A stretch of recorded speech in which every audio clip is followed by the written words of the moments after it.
दुनिया की सबसे बड़ी सोशल नेटवर्किंग साइट ट्विटर की कमान भारतीय के हाथ में होगी। ट्विटर के सीईओ जैक डॉर्सी के इस्तीफे के बाद अब भारत के पराग अग्रवाल इस दिग्गज कंपनी की कमान संभालेंगे और ये पहला मौका नहीं है जब दुनिया की दिग्गज कंपनी की कमान किसी इंडियन ने संभाली हो। देखिए रिपोर्ट। देश दुनिया में फिर इंडिया का डंका। अब ट्विटर की चिड़िया पर चढ़ेगा इंडियन रंग। एक और भारतीय को दुनिया की एक दिग्गज कंपनी की कमान। जैक डॉर्सी के इस्तीफे के बाद पराग अग्रवाल अब होंगे ट्विटर के नए सीईओ।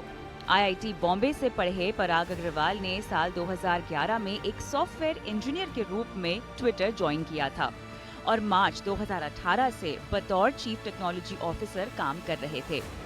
आर्टिफिशियल इंटेलिजेंस और एड नेटवर्क में माहिर पराग अग्रवाल पर बोर्ड ने भरोसा जताते हुए सीईओ की कमान भी सौंप दी है।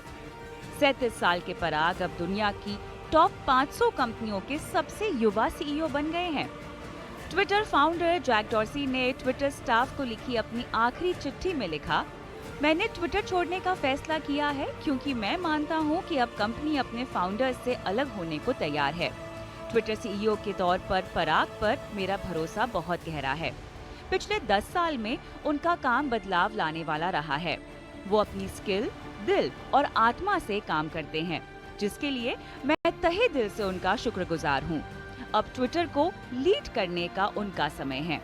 आपको बता दें कि डॉर्सी ने अपने 3 साथियों के साथ 21 मार्च 2006 को सैन फ्रांसिस्को में ट्विटर की स्थापना की थी। इसके बाद वो सबसे बड़े टेक्नोलॉजी एंटरप्रेन्योर्स में से एक बन गए थे। पराग को ट्विटर की कमान मिलने के बाद अब दुनिया में भारत का दम दिखने लगा है। दुनिया की कई बड़ी कंपनियों में भारतीय मूल के सीईओ हैं। माइक्रोसॉफ्ट में सत्या नडेला, गूगल की पेरेंट कंपनी अल्फाबेट में सुंदर पिचाई, एडोब में शांतनु नारायण, आईबीएम में अरविंद कृष्णा, वीएमवेयर में रघुराम सीईओ हैं। ईटी नाउ स्वदेश।